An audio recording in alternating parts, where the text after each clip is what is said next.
बौद्ध काल में बुद्ध का एक बहुत ही प्रसिद्ध शिष्य हुआ पूर्ण कश्यप। वो सच में पूर्णता को प्राप्त हो गया था, इसलिए उसे पूर्ण कश्यप कहा जाता था। जब बुद्ध को उस शिष्य पर पूरा भरोसा हो गया कि अब इसे कोई भी चीज़ परेशान नहीं कर सकती है, तो एक दिन बुद्ध ने पूर्ण कश्यप से कहा कि तुम्हें अब मेरे साथ जगह जगह डोलने की कोई ज़रूरत नहीं है।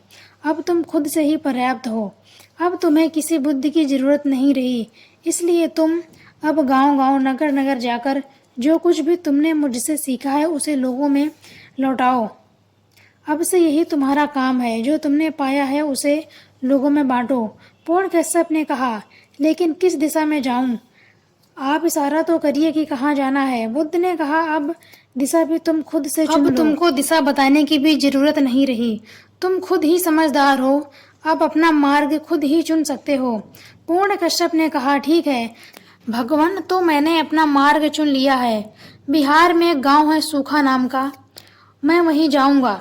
बुद्ध ने कहा, तुम फिर से सोच लो, वहां जाकर तुम बहुत बड़ी उलझन में उलझोगे। बड़े ही दुर्जन और जंगली लोग रहते हैं वहां। उन्होंने आज तक किसी सन्यासी को देखा नहीं होगा। तुम्हारा जीना ही मुश्किल कर देंगे। बड़ा रस आता है उन्हें दूसरों को दुख पहुंचाने में। बड़े दुष्ट लोग हैं, इसलिए वहां मत जाओ। पूर्ण कश्यप ने कहा, इसलिए तो मेरा जाना जरूरी है। कब तक वो जंगलियों की तरह जीवन जीते रहेंगे? कब तक वो ऐसे दुष्ट प्रवृत्ति का जीवन जीते रहेंगे?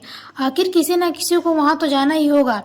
मेरी उन्हें जरूरत है, इसलिए मुझे वहां जाने की आज्ञा दें। बुद्ध ने कहा, एक बार फिर सोच लो, ऐसा ना हो कि बीच सफर में वापस लौटना पड़े और तुम्हारा काम अधूरा ही रह जाए।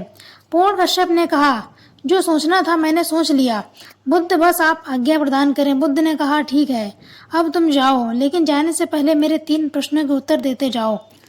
पहला सवाल, अगर उन्होंने तुम्हें गालियां दी, तुम्हारा अपमान किया, तो तुम क्या करोगे? तुम्हारे मन में कैसे विचार होंगे? पूर्ण कश्यप ने कहा, ये प्रश्न आप मुझसे पूछते हैं।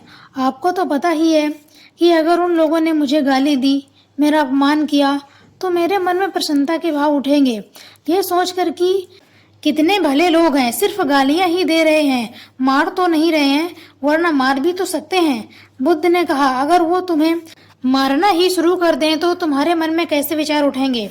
क्योंकि वो लोग बहुत ही जंगली हैं।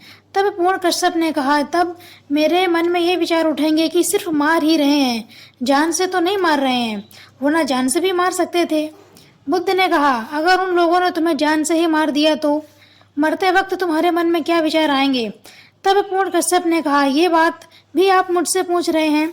आपको तो पता ही है कि मेरे मन में चल रहा होगा कि मैं कितना भाग्यशाली हूँ कि इन लोगों ने मुझे उस जीवन से छुटकारा दिला दिया जिसमें न जाने कितनी गलतियां हो सकती थी। ये सुन बुद्ध ने कहा, अब तुम जहाँ जाना चाहो तुम जाओ।